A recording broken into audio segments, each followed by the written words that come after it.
I'm going to teach you about COPD today. During this section, you're going to learn about what is COPD, what are the symptoms of COPD, what are the causes, and how it affects your lungs. I will be covering a lot of information, but I will do my best to explain everything clearly as we walk through it together. Remember, the more you know about your condition, the more you feel prepared to manage it in the way that works best for you. Now, let's get started. What is COPD? COPD stands for chronic obstructive pulmonary disease.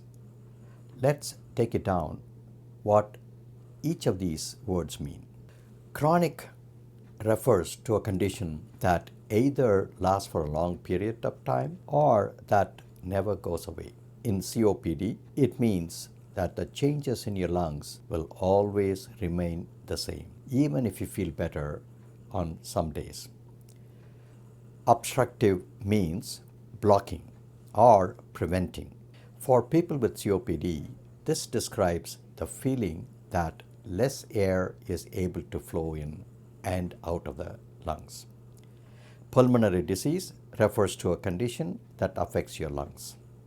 What are the symptoms of COPD?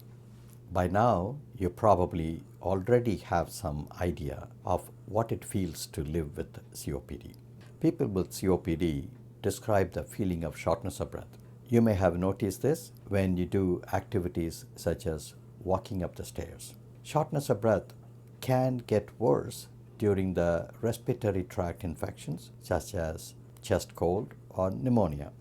People with COPD may have cough that won't go away, and when they cough, they can bring up mucus and phlegm from deep from their lungs. Some other symptoms I see less often are a feeling of tightness in the chest and wheezing. Wheezing is a whistling sound that comes from the lungs.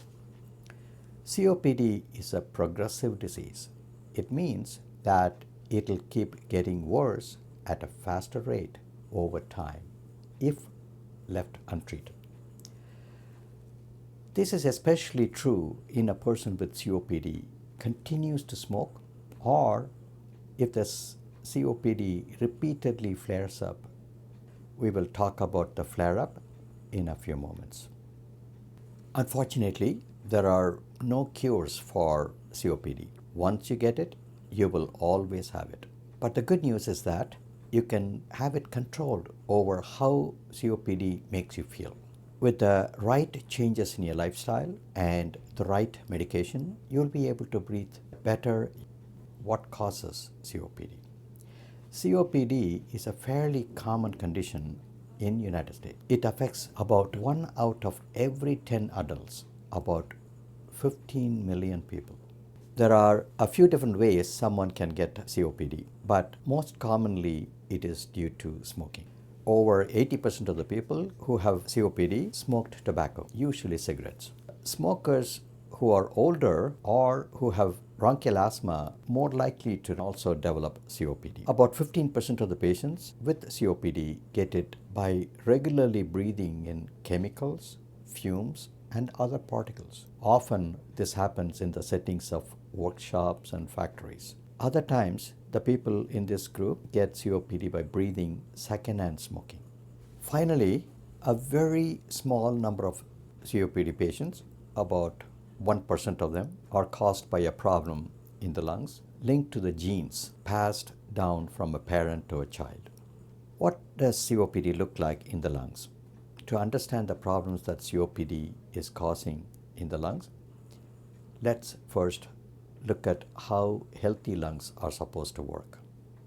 Every time you take a breath, you are drawing the air through your nose, mouth, down the windpipe. We call them trachea. The air travels down the windpipe into two large breathing tubes called bronchi. These bronchi lead to left and right lungs. Inside the lungs, each of the bronchi split into many smaller tubes like branches of a tree. Eventually, these smaller tubes lead to a small breathing sacs called alveoli, which look like bunches of grapes. The alveoli are the place where oxygen from the air we breathe crosses into the bloodstream. From there, the oxygen is carried by the blood all around the body. Whenever we breathe out, the process goes the other way. This means carbon dioxide passes out of the bloodstream through the alveoli and bronchi and then out through the windpipe when the lungs exhale. In a person with COPD, this process does not work as well as it should. Less air flows through the breathing tubes, so less oxygen enters in the bloodstream. This is what leaves you feeling shortness of breath. Most people who have been diagnosed to have COPD either have emphysema or chronic bronchitis.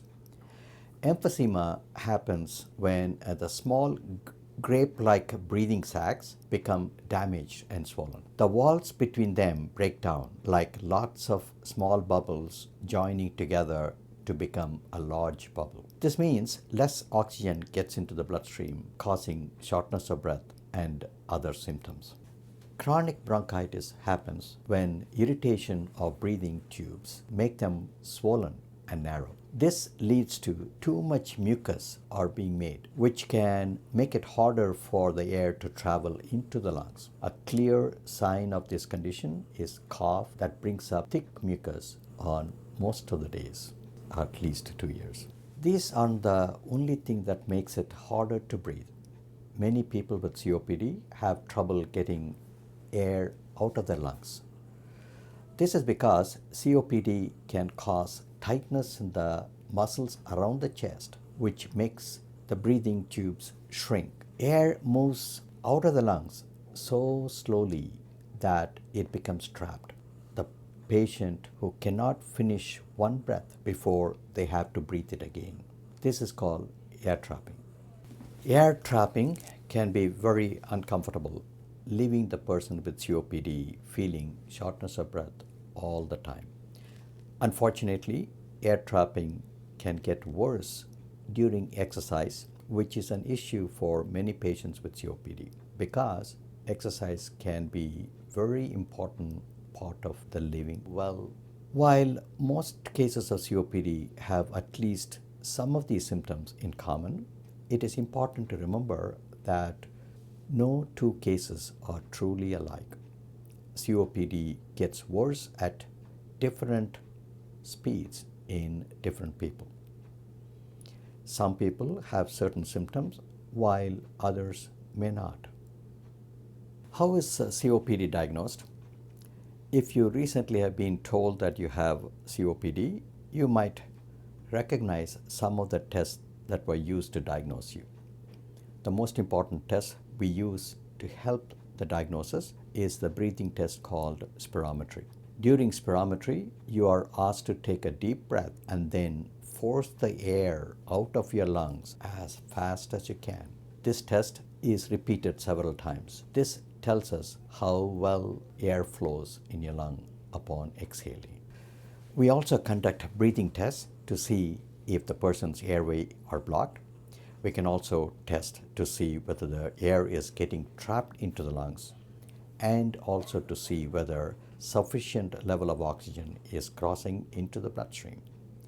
Some of the other things we do to determine whether the person has got COPD are conduct a very good medical history, do a thorough physical examination, take some blood tests, have the person perform 6-minute walking test, fill out some questionnaires about health status, and sometimes take a chest x-ray or chest CT scan. You will take some of these tests again even after you're first diagnosed with COPD. The tests may be used to see whether your COPD has stayed the same or gotten worse. Taken together, these tests can help us provide you with the best possible plan to manage and treat your COPD.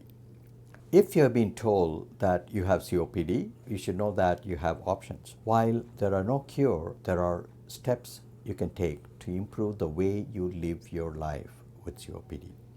You can hear about some of these ways in the next section.